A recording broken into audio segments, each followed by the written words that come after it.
ನಮಸ್ಕಾರ ಸ್ನೇಹಿತರೆ, story world ಅನ್ನೋ ಚಾನಲ್ಗೆ ಸ್ವಾಗತ. ಶ್ರೀಕೃಷ್ಣವರು 5 ರಾಣಿಯರನ್ನು ಮದುವೆಯಾದ ಕತೆ ಮತ್ತು ಏಕೆ ಮದುವೆಯಾದರೆಂದು ಈ ಕಥೆಯಲ್ಲಿ ತಿಳಿಯೋಣ. ಯುಧಿಷ್ಠಿರನು ಶ್ರೀಕೃಷ್ಣವರಿಗೆ ಪ್ರಾರ್ಥನೆ ಮಾಡಿಕೊಂಡ. 4 ತಿಂಗಳ ಮಳೆಗಾಲದಾಗ ನೀವು ಇಲ್ಲೇ ಹಸ್ತಿನಾಪುರದಾಗ ಇರ್ರಿ ಅಂತ ಯುಧಿಷ್ಠಿರನು ಶ್ರೀಕೃಷ್ಣವರಿಗೆ ಪ್ರಾರ್ಥನೆ ಮಾಡಿಕೊಂಡ ನಂತರ 4 ಚಾತುರ್ಮಾಸ್ಯ ಎಂದು ಹೆಸರು ಸಾಮಾನ್ಯವಾಗಿ ಸಂಚಾರ ಮಾಡುವ ಪ್ರಾಚಾರ್ಯರು ಬ್ರಾಹ್ಮಣರು ಯವದಲ್ಲಿ ಒಂದೇ ಸ್ಥಳದಲ್ಲಿ ನಿಂತು ಕಟ್ಟುನಿಟ್ಟಾದ ತತ್ವಗಳಿಗೆ ಅನುಗುಣವಾಗಿ ವಾಸಿಸುತ್ತಿದ್ದಾರೆ. ಕೃಷ್ಣನಲ್ಲಿ ಎಲ್ಲ ನಿಯಂತ್ರಕ ತತ್ವಗಳನ್ನು ಮೀರಿದವನಾದರೂ ಪಾಂಡವರನಲ್ಲಿ ಪ್ರೀತಿ ಹಸ್ತಿನಾಪುರದಲ್ಲಿ ಉಳಿಯಲು ಒಪ್ಪಿಕೊಂಡನು. ಶ್ರೀಕೃಷ್ಣನು ಹಸ್ತಿನಾಪುರದಲ್ಲಿ ನಿಂತ ಅವಕಾಶವನ್ನು ಬಳಸಿಕೊಂಡ. ನಗರದ ಜನರೆಲ್ಲ ಅವನನ್ನು ನೋಡಾಕ ಭಾಗ್ಯ ಸಿಕ್ಕಿತೆಂದು ಅವರೆಲ್ಲರೂ ಶ್ರೀಕೃಷ್ಣನ ನೋಡಾಕ ಬಂದ್ರು. ಶ್ರೀಕೃಷ್ಣವರ ದಿವ್ಯ ದರ್ಶನದಿಂದ ಅವರು ಬಹಳನ ಸಂತೋಷಪಟ್ಟು ಆನಂದಪಟ್ಟು ತಮ್ಮ ಭಾಗ್ಯವಂತರೆಂದು ಅನ್ಕೊಂಡ್ರು. ಶ್ರೀಕೃಷ್ಣ ಪಾಂಡವರೊಡನೆ ಇದ್ದಾಗ ಒಂದು ದಿನ ಅರ್ಜುನ ಬೇಟೆಯಾಡಕ್ಕೆ ಕಾಡಿಗೆ ಹೋಗುವಕ್ಕೆ ಸಿದ್ಧರಾದ್ರು. ಅರ್ಜುನ ತನ್ನ ಅನೇಕ ಶತ್ರುಗಳನ್ನ ಕೊಲ್ಲಾಕ ಅಭ್ಯಾಸ ಮಾಡಬೇಕೆಂದನ ಯೋಗ್ಯವಾದ ರಕ್ಷಣೆ ಉಡುಪನ್ನು ಧರಿಸಿದ.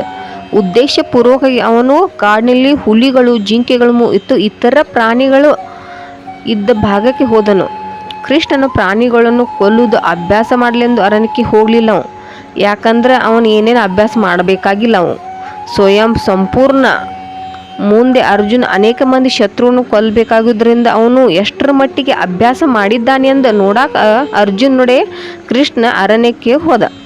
ಅರ್ಜುನ ಹಲವಾರು ಹುಲಿಗಳನ್ನು, ಕಾಡು ಹಂದಿಗಳನ್ನು, ಕಾಡು ಕೋಣಗಳನ್ನು, ಗವೆಯ ಖಡ್ಗ ಮೃಗಗಳನ್ನು, ಜಿಂಕೆಗಳು, ಮೊಲಗಳನ್ನು, ಮುಳ್ಳು ಹಂದಿಗಳನ್ನು ಇಂಥ ಇತರ ಪ್ರಾಣಿಗಳನ್ನು ತನ್ನ ಬಾಣಗಳಿಂದ ಚುಚ್ಚಿಕೊಂಡನು.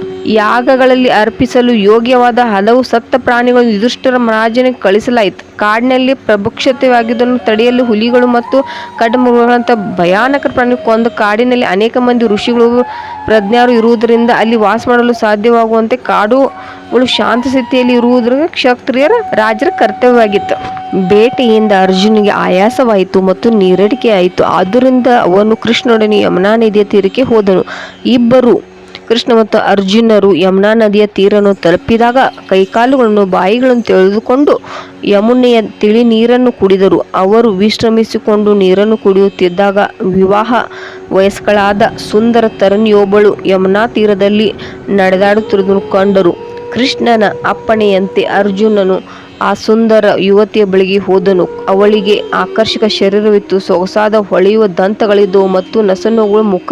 ಅರ್ಜುನನು ಹೀಗೆ ಪ್ರಶ್ನಿಸಿದನು, ಪ್ರಿಯ ಹುಡುಗಿ, ನೀನು ಬಹಳ ಸುಂದರವಾಗಿದ್ಯಾ. ನೀನು ಯಾರೆಂದು ನಾನು ಕೇಳಬಹುದೇ? ನೀನೊಬ್ಬಳೆ ಇಲ್ಲಿ ಅಲೆದಾಡುವುದನ್ನು ನೋಡಿ ನನಗೆ ಆಶ್ಚರ್ಯವಾಗಿದೆ. ಇಲ್ಲಿ ಬರುವುದರಲ್ಲಿ ನಿನ್ನ ಉದ್ದೇಶವೇನು?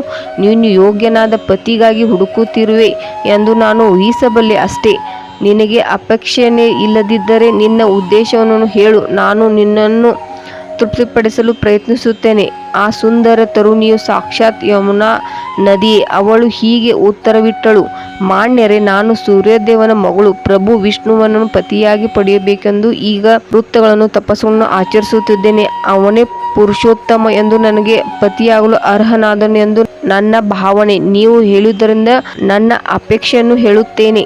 ಯುವತಿಯು ಮುಂದುವರೆದು ಹೀಗೆ ಹೇಳಿದಳು, ಮಾನ್ಯರೇ, ನೀವು ಧೀರ ಅರ್ಜುನ ಎಂದು ನನಗೆ ಗೊತ್ತು. ಆದುದರಿಂದ ಈ ಮಾತನ್ನು ಹೇಳಬಹುದು, ಪ್ರಭು ವಿಷ್ಣುವನ್ನು ಬಿಟ್ಟರೆ ಬೇರೆ ಯಾರನ್ನು ನನ್ನ ಪತಿ ಎಂದು ಸ್ವೀಕರಿಸುವುದಿಲ್ಲ. ಏಕೆಂದರೆ ಎಲ್ಲ ಜೀವಿಗಳನ್ನು ರಕ್ಷಿಸುವ ಅವನೊಬ್ಬನೇ ಬದ್ಧ ಜೀವಿಗಳಿಗೆ ಮುಕ್ತಿಯನ್ನು ಕೊಡುವನು. ಅವನು ನನ್ನ ವಿಷಯದಲ್ಲಿ ಸುಪ್ರೀತನಾಗುವಂತೆ ನೀನು ವಿಷ್ಣುವನ್ನು ಪ್ರಾರ್ಥಿಸಿದರೆ ನಾನು ಕೃತಜ್ಞನಾಗುತ್ತೇನೆ. ಅರ್ಜುನನ ಕೃಷ್ಣನ ಪರಮ ಭಕ್ತ.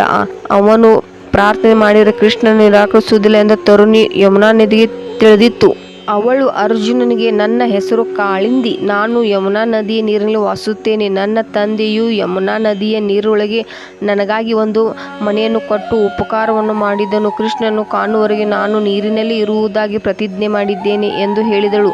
ಎಲ್ಲರ ಹೃದಯಗಳಿರುವ ಪರಮಾತ್ಮನಿಗಾಗಿ ಕೃಷ್ಣನು ಎಲ್ಲವೂ ತಿಳಿದಿರುವುದು. ಅರ್ಜುನನು ಯುವತಿಯ ಸಂದೇಶವನ್ನು ಅವನಿಗೆ ತಲುಪಿಸಿದನು. ಬೇರೆ ಚರ್ಚೆ ಇಲ್ಲದೆ ಕೃಷ್ಣನು ಕೂಡಲೇ ಕಾಳಿಂದಿಯನ್ನು ಸ್ವೀಕರಿಸಿದನು. ರಥದಲ್ಲಿ ಕುಳಿತುಕೊಳ್ಳುವಂತೆ ಅವಳಿಗೆ ಹೇಳಿದನು. ನಂತರ ಅವರೆಲ್ಲರೂ ಯುಧಿಷ್ಠಿರ ಮಹಾರಾಜನ ಬಳಿಗೆ ಹೋದರು.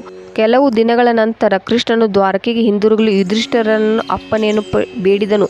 ಒಪ್ಪಿಗೆಯನ್ನು ಪಡೆದ ನಂತರ ಅವನು ತನ್ನೊಡನೆ ಹಸ್ತಿನಾಪುರದಲ್ಲಿದ್ದ ಯಾದವರ ನಾಯಕ ಸಾಹಿತ್ಯಿಕರೊಡನೆ ತನ್ನ ತನ್ನ ದೇಶಕ್ಕೆ ಹಿಂತಿರುಗಿದನು. ಕಾಳಿಂದಿಯು ಕೃಷ್ಣನೊಡನೆ ದ್ವಾರಕೆಗೆ ಹಿಂತಿರುಗಿದಳು. ಹಿಂತಿರುಗಿದ ನಂತರ ಕಾಳಿಂದಿಯನ್ನು ಮದುವೆಯಾಗಲು ಶುಭ ಮುಹೂರ್ತದ ವಿಷಯವಾಗಿ ಕೃಷ್ಣನು ಅನೇಕ ಮಂದಿ ಜ್ಯೋತಿಷ್ಯ ವಿದ್ವಾಂಸರೊಡನೆ ಸಮಾಲೋಚನೆ ಮಾಡಿದರು. ಈ ವಿವಾಹ ಮಹೋತ್ಸವವು ಎರಡೂ ಕಡೆ ನಂಟರಿಗೂ ತುಂಬ ಸಂತೋಷವನ್ನು ತಂದುಕೊಟ್ಟಿತು. ಹೀಗೆ ಶ್ರೀಕೃಷ್ಣವರು ಕಾಳಿಂದಿಯನ್ನು ಮದುವೆಯಾದ ಕಥೆ.